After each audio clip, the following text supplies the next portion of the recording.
ونرجع فرحان كالظبيل للهلولة حط السلاح حطوا محيلة نضربوا شوفار هاد الليلة احنا جايين من كل مكان للصويرة زينة البلدان نزوروا ونرجع فرحان.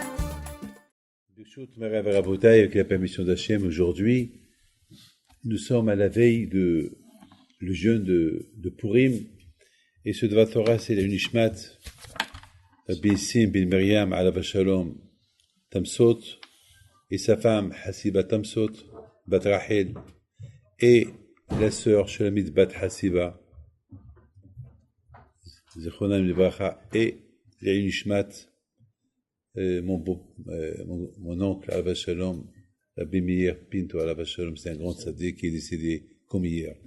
Et pour la foi Shema de Elio bin Simcha, que Hachem lui envoie la foi Shema, et pour la santé à vous tous, et pour votre frère, la foi Shema, qu'il soit en bonne santé.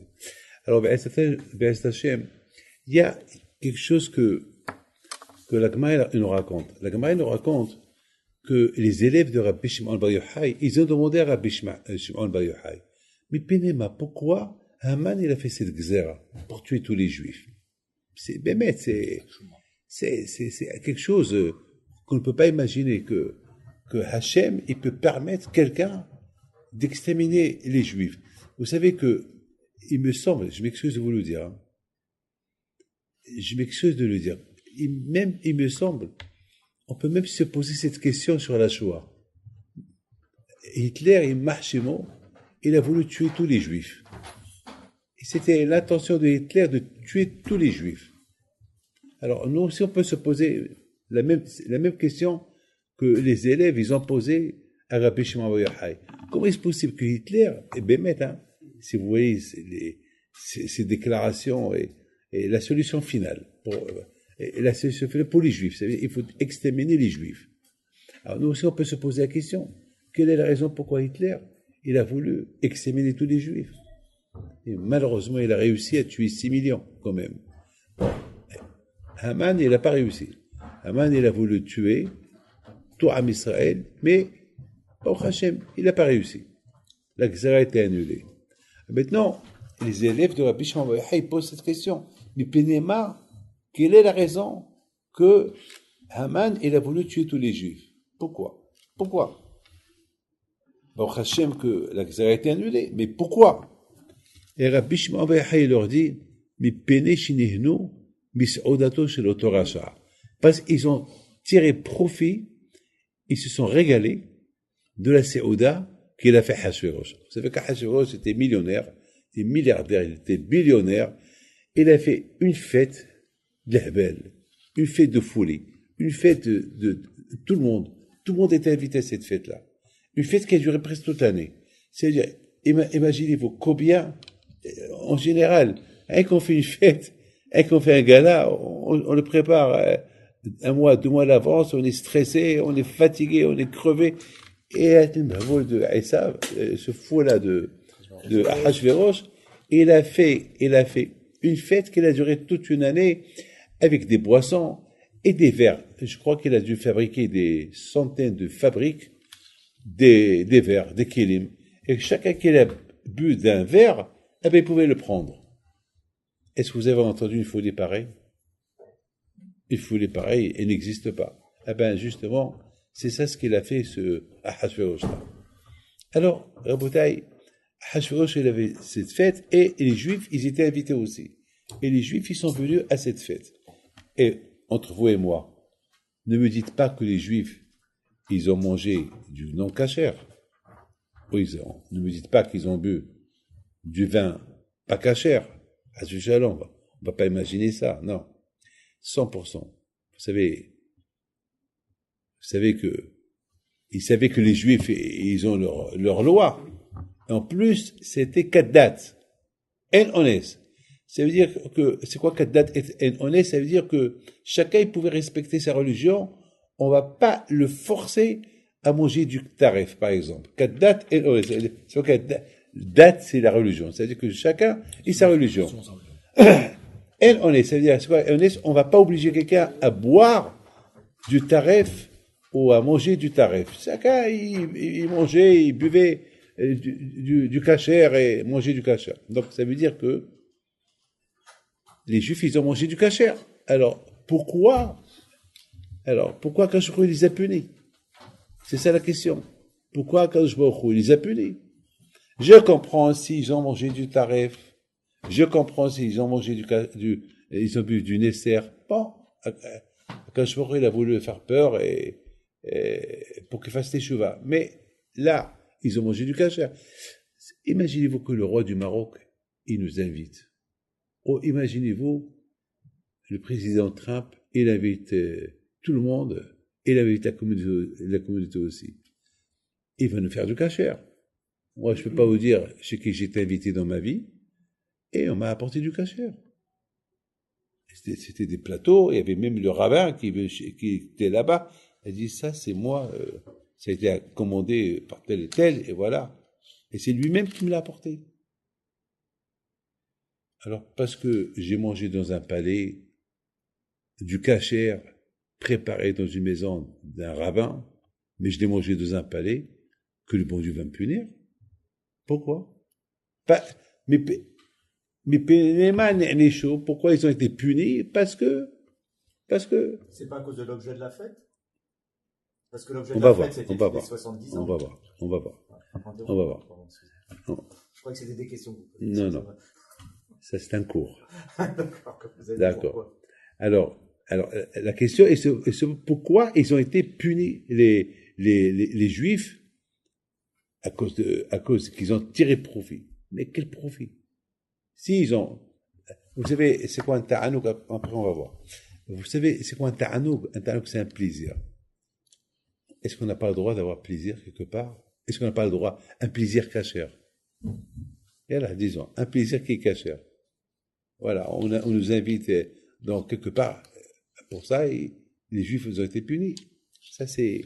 Alors, mes amis, je voudrais vous raconter une petite histoire. Une histoire, vraiment, vous allez voir, c'est quoi le kouah, la force de la Torah. La force de la Torah, elle est unique, elle est spéciale. Elle est unique, elle est spéciale. Vous savez que il y avait la semaine dernière, j'étais au Mexique, et là-bas, il y a une femme qui n'arrivait pas à avoir des enfants, et cette femme-là, elle a tout fait. Elle a tout fait pour que Hachem lui donne un enfant. Elle a tout fait. Elle a été, bon, au départ, elle a été chez tous les médecins, après chez tous les rabbins, et après, elle a changé sa vie, et après, elle s'est dit, bon, Hachem, il veut pas me donner d'enfant, bon, moi, j'ai découvert la religion, je reste dans ma religion. Alors, toute sa famille lui ont dit, mais attends, à quoi ça te sert cette religion? À quoi ça te sert? Tu es devenue religieuse, croyant que tu allais avoir des enfants. Ouais, maintenant, tu n'as pas d'enfants. À quoi ça te sert cette religion? Vous savez, sa réponse était catégorique. Ça a été, peut-être le bon Dieu, il n'a pas voulu me donner des enfants pour que je fasse teshuva. J'ai trouvé le plaisir de la teshuva. J'ai trouvé le plaisir dans ma religion. Bon. C'est vrai, les enfants, c'est un plaisir. J'aurais souhaité, j'aurais voulu. Bon, maintenant, un plaisir, il m'a apporté d'autres plaisirs. Maintenant, j'ai mon plaisir. Et si maintenant Hachem me donne, alors ça sera un plus. Ce sera un plus pour moi. Et je dirais merci à Kadosh Baruch Hu. Elle raconte. Et après, elle me dit, eh ben, Rabbi David, Baruch Hashem, à Kadosh Baruch Hu aujourd'hui, il m'a donné le plus grand plaisir des plaisirs. J'ai eu un enfant. Et vous savez une chose. Le plaisir, c'est quoi pour vous un plaisir? On dit nihnu, hana'a. Hana'a, c'est un plaisir. On a faim, on mange, on a un plaisir. Surtout lorsqu'on a soif. On nous apporte une Coca-Cola light ou une bière fraîche. Le plaisir, surtout il fait chaud et on a soif. il y a toujours un plaisir. Chacun, Baruch Hashem, HaKadosh Baruch Hu, il a créé des plaisirs. À tel point, n'oubliez pas ce que je vais vous dire, que c'est péché de se priver de manger quelque chose si tu peux faire shahiyano pour la chose. Pourquoi pas ça HaKadosh Baruch Hu, il a créé cette chose-là pour tirer plaisir, pour que tu aies un plaisir. Hashem, il n'a pas créé des fruits ou je sais pas quoi et que tu laisses de côté. Bon, sauf, bien sûr, si quelqu'un, on les mangeant, il va être malade, donc c'est plus un plaisir. Donc vous savez très bien que dans la souka, c'est le contraire, il faut kiffer la souka. Il faut avoir le plaisir de rentrer dans la souka. Mais s'il pleut, s'il fait trop chaud dans la souka, et tu vas pas avoir de plaisir, donc c'est mieux de ne pas rentrer dans la souka.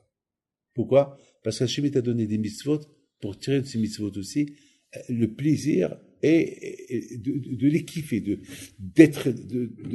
les. Donc il y a des plaisirs interdits, il y a des plaisirs qui sont pas interdits. De notre cas à nous de Hachvérosh, il s'est passé quelque chose. Le monsieur qui vient de dire, le fait que cette fête-là il s'appelle une fête, ça c'est la faute qu'ils ont fait. Et vous avez raison. Pourquoi? Parce que, c'est vrai, dans cette fête-là, il y avait quoi? Il y avait une fête, mais cette fête-là n'était pas une fête cachère. Il faut savoir que Hachvérosh, il a demandé à Vashti de venir nu et danser devant tout le monde. Vous avez entendu quelqu'un, un roi puissant, qui demande à sa propre femme de venir nu pour montrer sa beauté à tout le monde. C'est pas logique, c'est pas normal, c'est de la folie. Mais une seconde. Si Hachvérosh, il a demandé à sa femme de venir nue chez lui, ça veut dire que déjà il y avait là-bas des danseuses. Ça veut dire que déjà, on dirait qu'il y avait là-bas un festival de danse. Ça veut dire que ils sont sortis. Peut-être les Juifs, ils n'ont pas vu. Peut-être les Juifs, ils ont fermé les yeux. Peut-être les Juifs, ils ont dit non, on est venu pour faire plaisir à Hachvérosh, mais on va pas voir. Mais avec le fait qu'ils étaient là-bas, leur présence là-bas, ça a fait que ça s'appelle une hana'a. Ils ont tiré un profit interdit. Et pourtant, vous allez me dire, ils n'ont rien vu. Ils n'ont rien vu. Pourtant, vous allez me dire, mais ils n'ont rien vu. Mais par rapport au public qui était là-bas, pour eux, ils ont vu. Donc, ça veut dire que, même que, on peut dire qu'ils n'ont pas tiré profit parce qu'ils n'ont rien vu, mais leur présence là-bas, c'était, tu sais, hier soir, j'étais invité chez le roi, j'étais là-bas. Donc, le fait déjà d'être dans cette fête-là, c'est une nana. Vous savez qu'une fois, la reine Élisabeth, ils ont fait, dans son palais, qui est un palace, ils ont fait une fête de charité. Donc, il y avait des prix pour avoir accès au palais. Donc, ça a commencé par $10,000, 10 000 pounds, il y avait 5 000 pounds, et il y avait ceux qui payaient 500 livres sterling. Alors, eux, ils étaient debout. Eux, ils n'avaient pas de place. Alors le plus cher que les gens ont payé, ils étaient plus proches de la reine. Et de plus, selon le prix, la personne, elle était assise selon le prix qu'ils ont payé. Et ceux qui ont payé 500, ils étaient loin, mais de loin, ils pouvaient voir la reine. Mais c'est que le lendemain, il va aller au travail, ce monsieur, il dit, tu sais quoi, j'ai mangé hier soir avec la reine. Ah bon? Ben oui, il y avait le gala qu'elle a fait pour les charités, et j'étais là-bas. Ah bon? Où tu étais? Ben j'étais là-bas. Mais, il part du plaisir. J'étais là-bas. Mais où tu étais? Il va pas dire, j'ai payé 500 pounds. J'étais au fond, j'avais de loin avec des jumelles. Non. Il a dit, j'étais là-bas. Voilà. Voilà l'intérêt, le plaisir. Voilà, j'étais là-bas.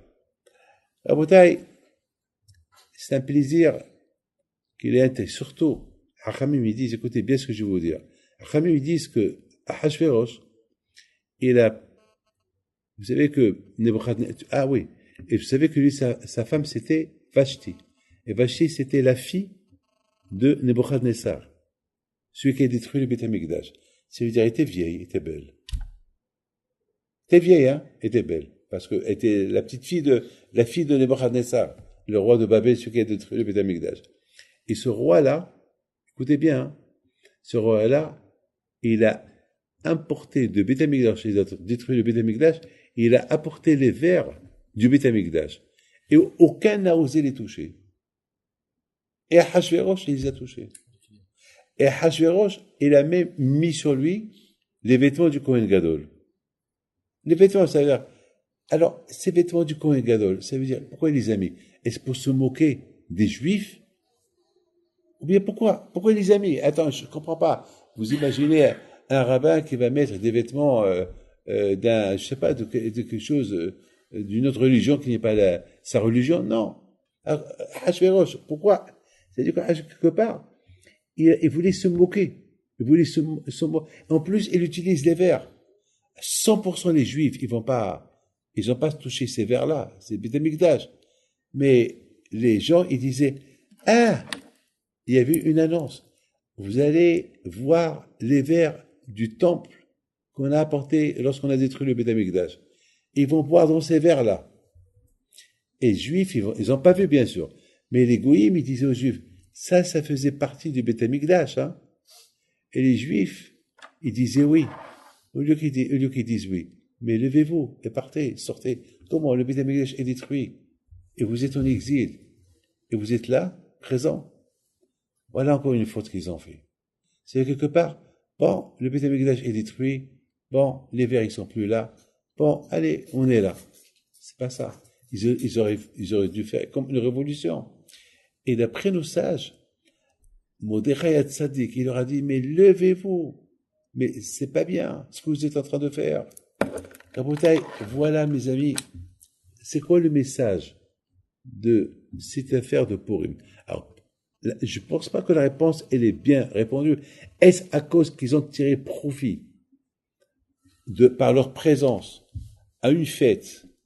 Ils ont tiré profit par le fait que tous les gens leur disaient, ah, voilà, ça c'est les vers de Beth Amikdash. Ah oui, ça c'était les vers, Sarah de Beth Amikdash. C'est-à-dire ils se sont vantés, comme par exemple, moi, lorsque j'ai la canne de Rabbi Himpido, et la canne c'est de Rabbi Himpido, c'est pas ma canne.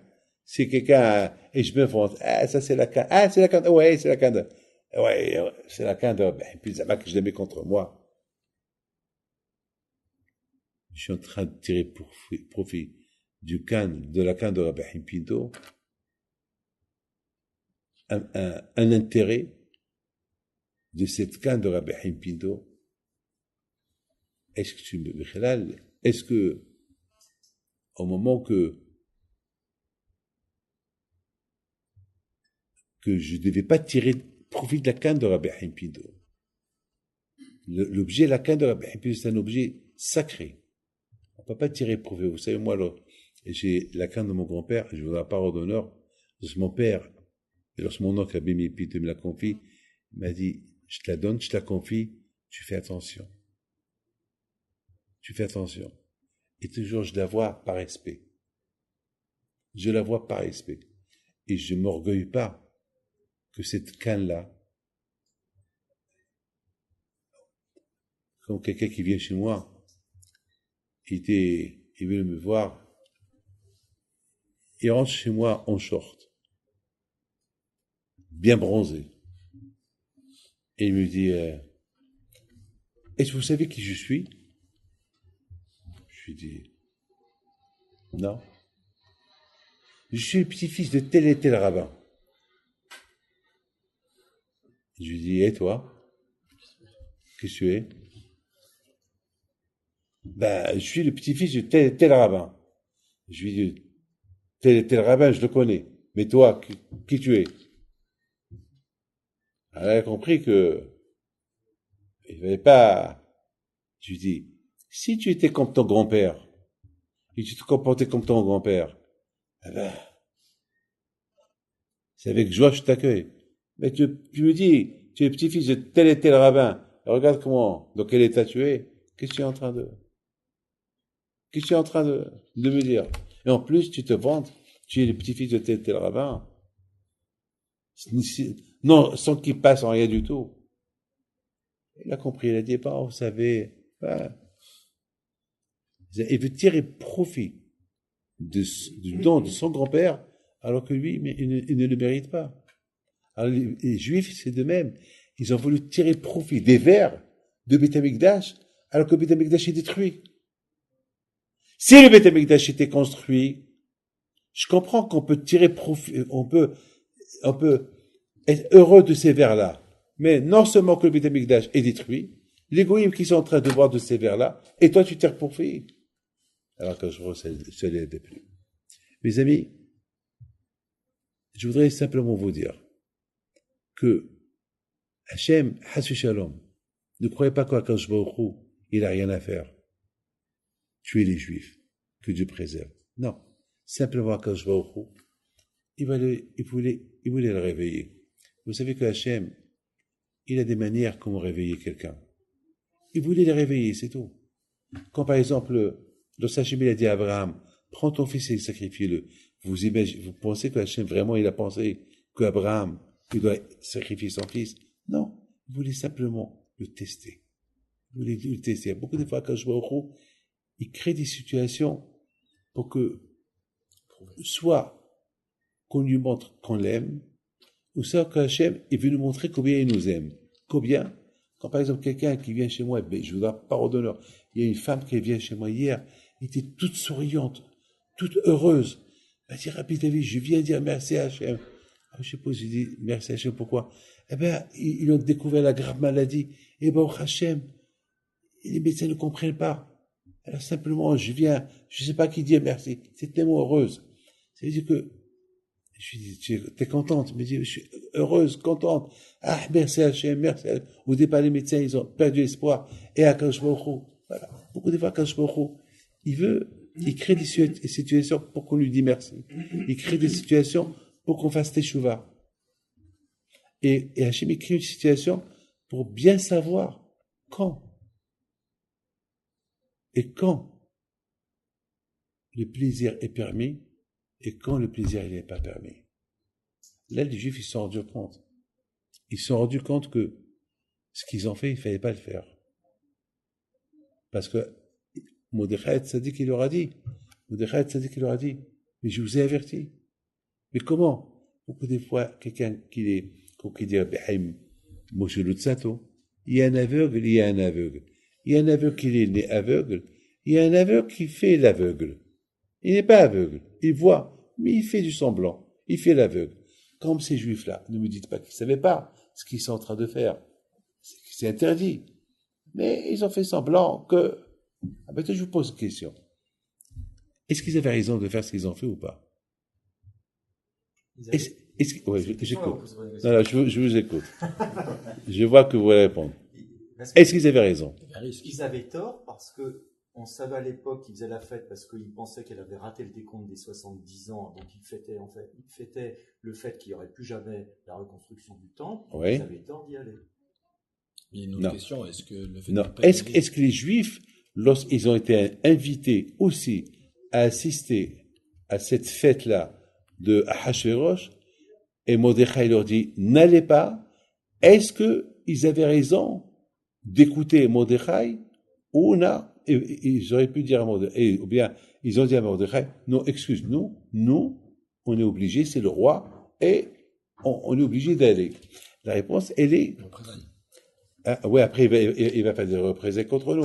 Vous savez, c'est comme ça. La réponse, c'est que, vous savez, dans toutes les fêtes, il y a ce qu'on appelle, pas un menu, il y a ce qu'on appelle,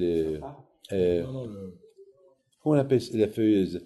Tel, il y aura ça, il y aura ça. Un programme, voilà, oh là là, ça m'échappe. Il y a un programme. Ils savent que dans ce programme-là, il y a des danseuses. Ils savent que dans ce programme-là, il y a des surprises. Ils savent que si c'était individuel, j'étais invité, les Juifs seuls, ils étaient invités. D'accord, je comprends. Je vois pas de raison pourquoi ils vont pas aller. Mais là, c'était un mélange total. Là, il y a ce programme-là, a priori, il n'est pas bien. Donc, Mordechai, il a eu raison de dire, non, on n'a pas le droit de suivre ce programme-là, il faut pas y aller. Maintenant, ils ont dit, mais il peut y avoir des représailles. Il va leur dire, non, que représailles? On a un klal. Il y a la Torah, il dit, la Torah magino matsuli. La Torah, elle protège. La Torah, elle protège.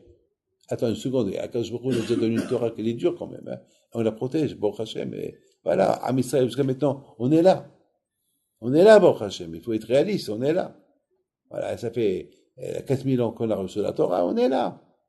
Et Baruch Hashem, on l'a pas abandonné. Et le contraire, c'est l'erreur. Lorsqu'on essaye de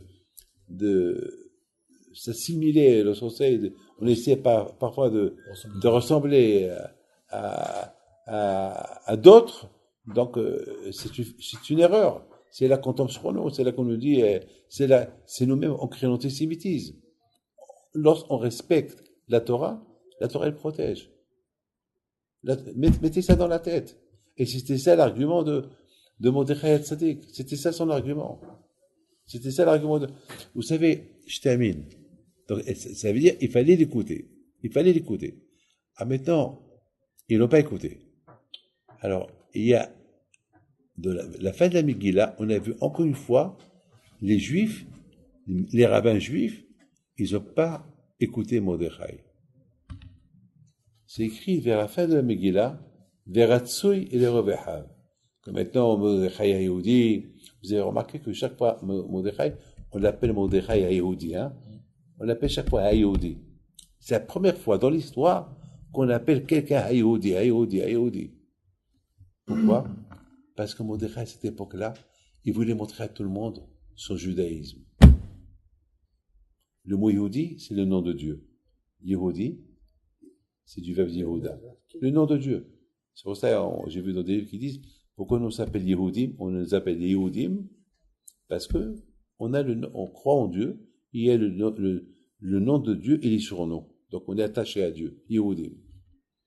Alors, Mordechai Yehudi, il a, depuis toujours, il a montré son judaïsme. C'est pas comme les autres, il y a eu une fête, ils sont partis, il y a eu ça, ils sont partis. Lui, il a été carré. Il a dit, je suis pas juif que pour la forme, que pour le nom. Je suis Yehudi, il y a Hachem, et je crois en Hachem, et je fais uniquement ce que Hachem veut. Donc, c'est quelque part, c'est symbolique, Mordechai. Mais écoutez très bien.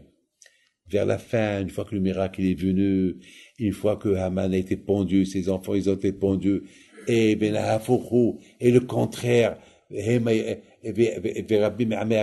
beaucoup des non-juifs qui se convertissent au judaïsme, et beaucoup des juifs aussi qui font teshuva, et qui mouvent kiblou, ils ont accepté la Torah, et c'est comme la Hachem Benishma. Hachamim disent qu'à Purim, les juifs vraiment, ils ont accepté la Torah, beratson, avec volonté, avec joie. La Yehudim haïta ora vesimha. Pas comme les premiers juifs à l'époque de Matan Torah, après 50 jours de la sortie d'Égypte, ils ont dit la Hachem Benishma, forcé. Béonès, forcé. Pourquoi? C'est comme, ils n'avaient pas le choix. C'est comme par exemple, Michel, il me fait beaucoup de bien, beaucoup de bien, beaucoup. Tout ce que je veux, il me le donne. Il me donne plus. Et un jour, il me demande de faire une course, mais il faut que je vais à pied. Alors, je lui dis, pourquoi je prends pas un taxi? Non, je veux que tu prends la voiture. Si vraiment tu m'aimes, tu vas à pied. Tu fais tes 300 km à pied. Alors, je vais calculer dans ma tête. Je l'écoute, j'écoute pas. Après, je vais dire, je suis obligé d'écouter. Avec tout ce qu'il a fait pour moi.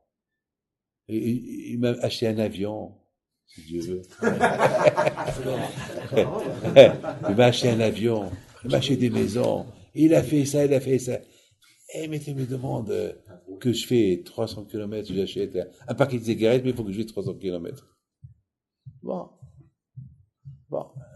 d'accord, donc j'étais forcé, et pas du fond du cœur. C'est comme ça les Juifs. Avec tous les miracles qu'ils ont vus, Hachem leur propose une Torah qui est dure. Ils ne pouvaient pas dire non. Par rapport à tout ce qu'il a fait pour eux Hachem.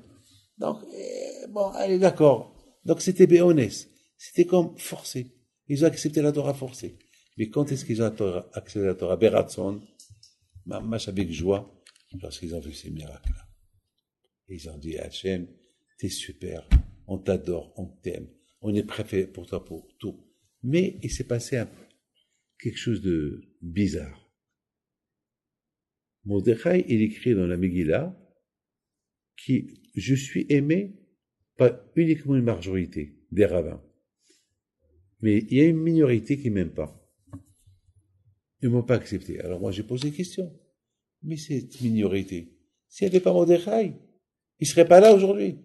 C'est Mordechai qui les a sauvés. Si moi j'étais là-bas, je serais parti à la synagogue et je leur dis, vous aimez pas Mordechai? Vous acceptez pas ses lois, ses ordres? Ah oui, non, on n'est pas d'accord avec lui parce qu'il est au palais. Pourquoi il n'est pas à la yeshiva? Mais parce qu'il est au palais, parce que il peut avoir un autre Haman qui vient. Il est là-bas pas pour son plaisir, pour surveiller. Hachvérosh, c'est un fou.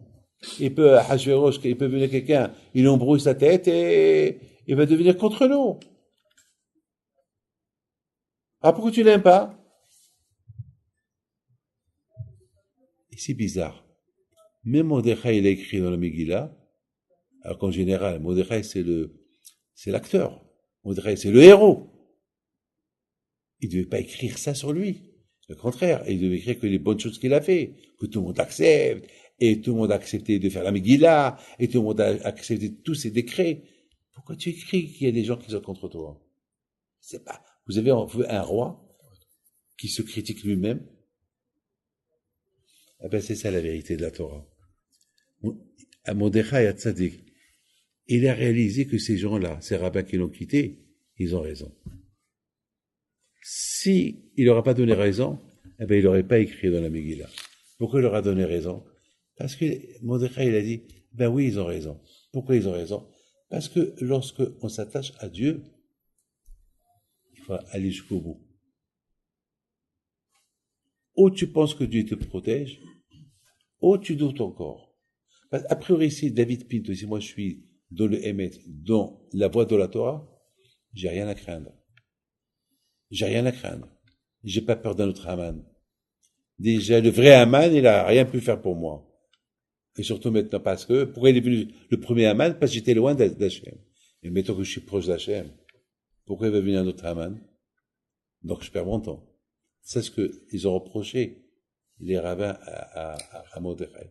Ils lui ont reproché, oh Hachem, tout le monde est à l'Yeshiva, tout le monde fait la religion, tout le monde est Be'ahdout, tout le monde a fait, tout le monde maintenant, on va tous monter en Israël pour construire le Mikdash. Ça y est. Alors, maintenant la Torah nous protège, voilà. En plus, on a accepté la Torah Beratson, on a accepté la Torah avec volonté. Alors, pourquoi tu es là-bas? Qu'est-ce que tu fais là-bas? Mais je les surveille, je vous surveille. Mais alors, tu nous surveilles? Mais c'est la Torah qui nous surveille. C'est Dieu qui nous surveille. C'est pas toi. On n'a pas besoin de toi. Mes amis, Mordechai s'est rendu compte qu'ils avaient raison. Il a écrit. 100% une fois qu'il a écrit, il a quitté le palais. Parce qu'il ne peut pas se critiquer et rester là-bas, au palais. Mes amis, c'est ça le message de Purim. Le message de Purim, c'est que lorsqu'on est attaché à Dieu, à la Torah, on est protégé. C'est ça le message de Purim. Ahdout, l'unité, être uni. Et qui veut dire que lorsqu'il y a la Torah, il y a l'union, donc l'union, elle nous protège de l'assimilation. La Torah est l'union.